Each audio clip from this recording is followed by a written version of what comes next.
Hey there, my friends. Welcome back to our Fireside series. Now, we are very excited to have Cora here with us today to talk about the Singapore tax regime with regards to family offices and funds. Would you like to tell us more about yourself, how you fell into tax, or was it something you love, deeply passionate about? Are you going to break the mold to show us that, tax professionals are not all square? I can't say that I'm not all square, a little bit square. But yeah, I started my bachelor's in accounting. Not the most exciting degree to start off with, and I didn't really like accounting at all. So when it comes to time where I have to do my internship, I decided to just put me into a CPA firm, but just give me anything but audit or accounting. And they threw me into the tax department. I did my internship in Hong Kong, and interestingly and very thankfully, my boss then gave me a lot of interesting assignment, advisory work even as an intern. And they even sent me to Shenzhen for training for China tax. Oh wow, as an intern? As an intern. Amazing. So they were very generous, and I'm super grateful. Wait, this was KPMG? No. No, it's a small firm in Hong Kong. Ah, okay. So it's a CPA firm in Hong Kong. I chose Hong Kong because my family is there, and I thought I'll have a good time while I had my internship. So that's exactly what I did, and ever since then it kind of changed my mind a little bit, and I was like, maybe this is something that I do enjoy doing, because it opened up a new world to me, right? The love story of tax began there. Exactly. And then when I came back, I took up a job in one of the big fours.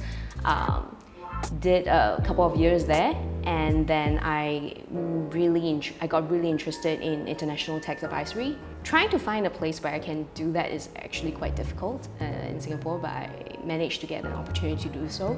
And with this firm, again, I got super lucky, and they sent me for my master's in international tax. Wow!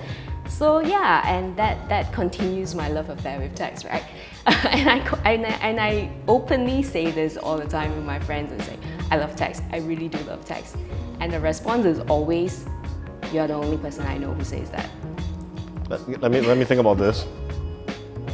You are the only person I know that says this. Exactly. So then that's also the birth of my firm C Advisory, where I continue to do tax while I discover my second passion, which is more into investment, because I deal so much with investors, including funds and family offices. Oh, congratulations as well. I think C Advisory has been up for 5 years now. Yeah, it's been Congrats. almost 5 years. Thank you. This for the benefit of our viewers. Singapore has always positioned itself, as kind of a financial regional hub. We want to attract more businesses to come here. And traditionally, Singapore has always been quite attractive to such businesses through their tax exemptions and the general tax regime. And I think more often than not, when people come here to set up a family office or even set up a fund, the government has supported them with such as the 13U now? That's right. 13O and 13U. I have no idea why they changed it halfway, but let's talk more about 13U, 13O, the tax exemptions in Singapore. Sure, yeah. So it started off, the original names were 13R and 13X, right? That's right. So I got a little bit confused when they changed the numbering to 13O and 13U. So now I remember it by R was O, so OR, and then UX. And what was surprising was that there were no substantive changes. It was just... No, it's a pure numbering thing. I think they did that for 13CA to 13D as well, right? So all these are relevant acts for fund managers. There's absolutely nothing other than administrative reasons to clean it up. The intention, however, has been there for the longest time to attract fund managers to Singapore. We are always we were trying to catch up with Hong Kong all the time, right? This was one of the ways that I feel that Singapore has been trying to attract more of the fund managers to come over here. And I think they have done a great job, to be honest, to do so far. So based on stats, in between 2017 to 2019, we have a 5 times increase in family office applications. Oh here. yes, but wait, but were you surprised by the announcement? Well, they've already enacted it. The restrictions set on family officers with regards to 13 and 13. Not at all. Not at all. Not at all. So for the last, I would say at least 3 years, we can spot the trend. In the beginning, we get more of the European family officers who are coming over, and that's the kind of clientele I had been dealing with, right? About 3 years ago, we started getting a lot of Chinese applicants as well, and from then on, it has just been an influx in the last couple of years. I'm sure you know. That's what we saw as well. Exactly, and the size and the caliber is different, right? The background of the founders are different. So what we see in the European family offices, they are a little bit older, more traditional, second generation, third generation coming over. Whereas for the Chinese family offices, most of them are first generation family office. So they are just starting out and they're testing different locations, to be honest. So when it comes to Singapore, they are putting in a small ticket. They're not putting everything in, right? They're putting a small ticket to test it out. They're most likely putting a small ticket in Cayman, in Luxembourg, and in everywhere else, in Hong Kong, BVI, whatnot. And then they decide which is the location that they want to pull in their money.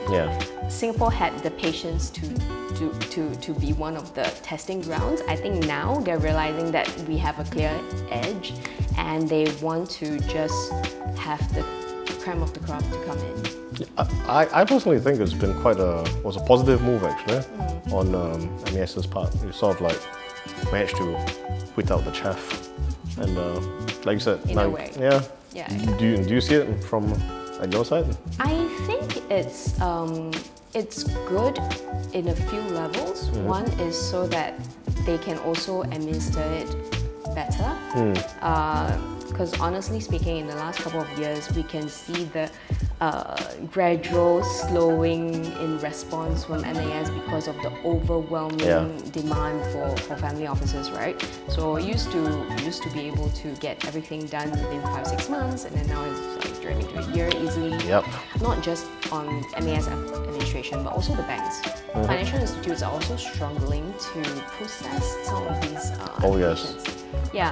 So with all those delays, I think it's also good to limit the applicant numbers so that we just spend time on worthy family. It's incredible you mentioned the banks because I used to be able to tell clients that it's a very straightforward process. You'll be able to get your bank account in like I try and say a few weeks, but actually it should be quicker than that. But now KYC and your AML rules are in place. It takes much longer. So my last case took 8 months. To get the bank account up? Oh wow. Oh wow. So that was interesting. Interesting experience. But so I think it's a positive thing administratively. It's also a positive thing in terms of the image, right? And also marketing, right? So it portrays that Singapore is a legit in-demand jurisdiction, and then only the top guys are welcome, kind of thing. Only quality. So that's how I see it. Well, just again for the benefit of some of our viewers, could you just quickly run through what the normal process is like when you apply for tax exemptions? The first step is quite straightforward. As soon as you are able to formalize your plan, your structure, as well as the details of who you're going to hire, who's going to be director, shareholders, and all that, you submit that preliminary plan to the MES for approval. Once the preliminary approval is given, they will most likely invite you for an interview in person, probably also invite your investment professionals for the same interview as well, or over Zoom. So after that, they will then start off the administrative process of opening a Masternet account and then submitting the formal application. After give or take 4 to 6 weeks, then they'll respond on whether they approve or not. timeline-wise, you're still looking at 4 to 6 weeks. The final approval step, yes, but the preliminary is the one that has been stretched out. Yes. Yeah. That's where MES has its additional queries, and there's going to be some back and forth. Exactly. So there are some of the documents which people struggle with, right? Because it's like, well, you haven't given me the approval, so I don't want to set up the company yet because you haven't given the approval, or I don't want to apply for EP yet because you haven't given me the approval. So things like that. But in general, if you hit all the minimum criteria, it's probably better for you to set up the entities and get the administrative stuff done first, because those take time and you don't want that to be a reason for delay. And I guess you're completely right. You should not try and just haphazardly find your way through this kind of administrative work as well. Find a professional. And so what sort of mistakes have you heard of or have you seen? So one of the probably worst case that I've heard of is that there was a submission that was made to the MAS with all the details of the structure, perfectly done and everything, but there was one tiny mistake on the form, the MAS form that you need to submit via Marsden. And because of that tiny mistake, the approval was incomplete, and 1 year later, after the fund was set up and everything was approved, 1 year later when you submit your tax returns to IRAS, IRAS say, hey, this doesn't exempt the income of this particular entity under the scope. So, oh my God. And that what that means is that that entire year's investment income is taxable. Not exempt anymore. It's taxable fully at 70%. Wow. So that was really a very bad mistake that I've seen. Goodness. Well, 17%, guys. Yeah, 70% versus 0, right? So yeah. So these tax exemptions only relate to designated investments, right? It's specific investments you have to be made. I understand that cryptocurrency is not one of them.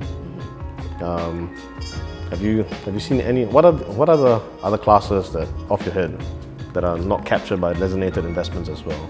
Well, so MAS actually has been actively sorting advice from the market with regards to digital assets. So hopefully it'll come soon. I mean, the reason why we even come up with legislations to tackle certain issues around crypto is because we want to capture that market as well, right?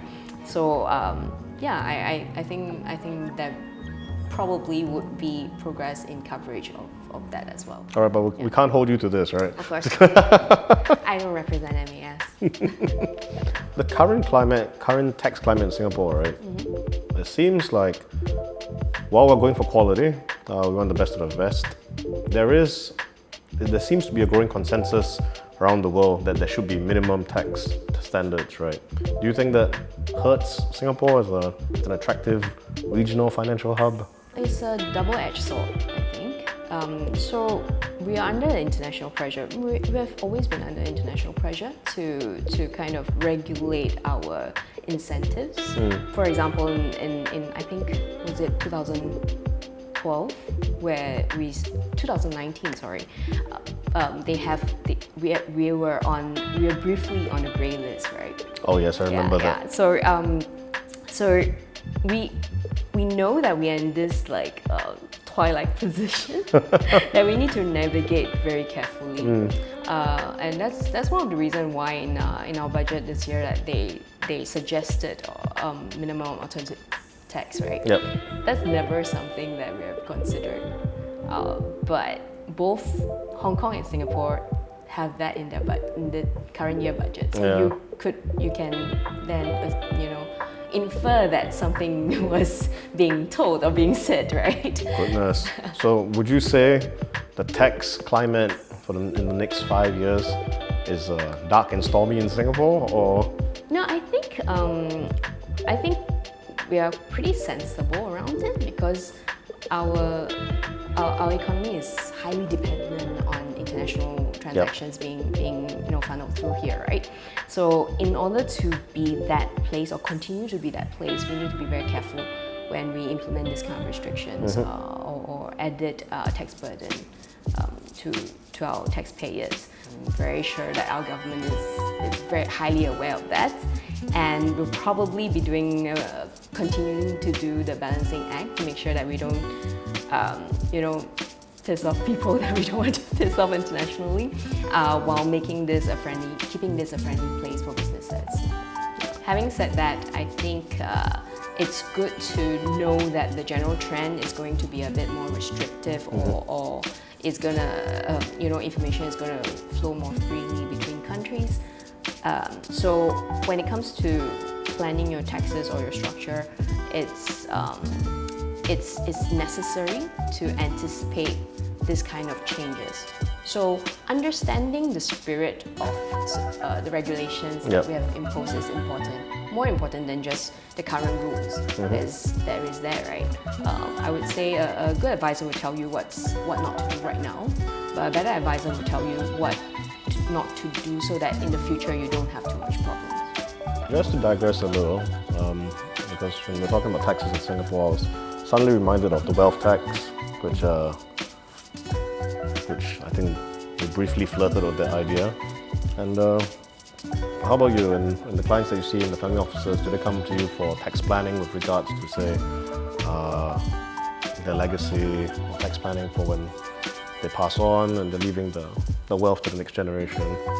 Yeah, I mean, definitely for my closer clients, they will confide in me in these things. And it's less of a tax thing, more of a legacy planning thing. So you kind of need to separate have a very clear idea what your objectives are. Yeah. Because it's like buying a house, you can't have it freehold and cheap and everything together, right? At the same time, when you set up a longer term holding structure for your personal assets, you need to consider your priorities. If it's to make sure that there's no future conflict for next generations, or have clear roles and responsibility, then focus on that, right? The tax bit is a good to have at a later point in time, or rather just not to have an issue of double taxation at the end of the day. Gone were the cowboy days when you were trying to achieve zero tax for your generations after you, right? That's no longer the objective right now. Yeah, so you're taking a very solutions-orientated kind of view. Try and figure out what exactly it is that they need before implementing any tax planning, which is, and honestly, after you set up this plan, likelihood is 5 years down the road, nobody remembers what was the objective, what was the original plan, how you need to run this, and then you change advisors. Nobody knows why it was done that way anymore. All these plans only works when the details are all lined up properly. And if the administrators do not understand why it was done in a certain way, likelihood is that you're going to make a mistake and it will render the whole thing useless. Or make the situation worse, actually. Yeah, so at the end of the day, it's also about being practical about it, right? Like, you're not gonna have a 200-page documentation manual for your next generations to read so that they know how to run this monster they have created. We'll do it for a price. My general advice to most of my family office is that focus on the next 5 to 10 years, what you think is going to happen, what you think you're going to do, and plan based on that, and then have as much flexibility as possible in your entire structure. Yeah. The location of your beneficiaries will affect the validity of the structure, right? But you can't force your next generation to live in a certain place or not live in a certain place. Be realistic about all those things, and don't base all your decisions on just tax alone. I'm a tax advisor, but don't do that. Yeah. I don't think it's realistic. We have to take a very holistic approach, right? Yeah. I think it's much the same for us as well. The legal issues are just one part of like a whole circle, a whole plethora of issues. Exactly. And at the end of the day, you just want to be able to sleep well at night and not be like stressed out about, oh, did I forget about this vehicle number instruction? Yeah, that's not the way to live. Thank you very much for your time, Cora. I hope you guys managed to get a little bit more understanding into, the tax regime in Singapore. We will be linking everything about C Advisory and Cora with this video. So feel free to reach out. We've always had a great time working with Cora, and she's one of our partners. So I don't want to talk anymore. Let's get a drink. Yay!